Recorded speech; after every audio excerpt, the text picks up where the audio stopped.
Hello, my name is Benjamin Hart. I'm an American attorney and the Managing Director of Integrity Legal here in Bangkok, Thailand. As the title of this video suggests, we're discussing work permits and flexibility associated therewith.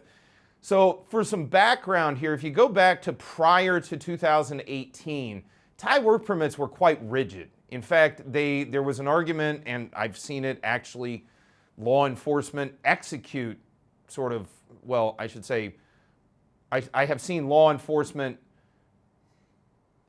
execute laws, enforce the law regarding work permit location. Job title was oftentimes a major issue, but location used to be a big deal.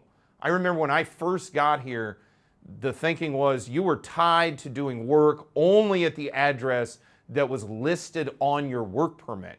That has since changed, as we discussed at the time, and since there was an emergency decree back in 2018. In fact, there were two that had a lot to do with work permit validity as well as flexibility associated with even geographic area where you can work in Thailand. They sort of pulled a lot of the restrictions down. Now, this isn't to say that they did anything about the list of restricted occupations. That remains. We've discussed that at length in other videos. I'm going to leave that where it's at.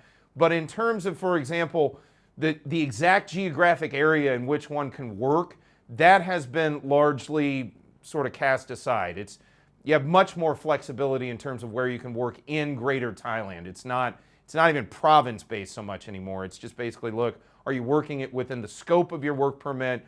If you are, then geography is not going to be something we're going to worry about so much. Job description also became far less of a factor.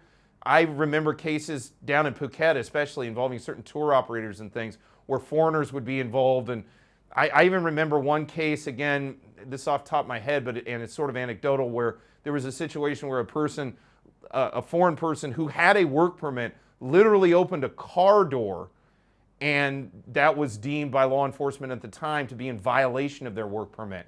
Much more lax attitude now regarding things like job title and job description. Again, restricted occupations remain what they are. And as we've discussed in videos recently, folks who were engaging in things like hairdressing down in Phuket were arrested. And it's my understanding they were deported and perhaps probably blacklisted because it's a work permit violation, because it's a restricted occupations issue. The difference being they're not going to be so pedantic about all the little things one may be doing within the scope of their work. They're not going to kind of pick that apart like they used to, but restricted occupations remain what they are. So again, if you're clearly engaging in a restricted occupation, even with a work permit, you could have a problem. But they're not looking to sort of nitpick something that is legal in order to kind of shoehorn it in to something that could be considered illegal. So in that way, I would say I think it's very safe to say that work permits have become more flexible as time has gone on here in Thailand rather than less flexible.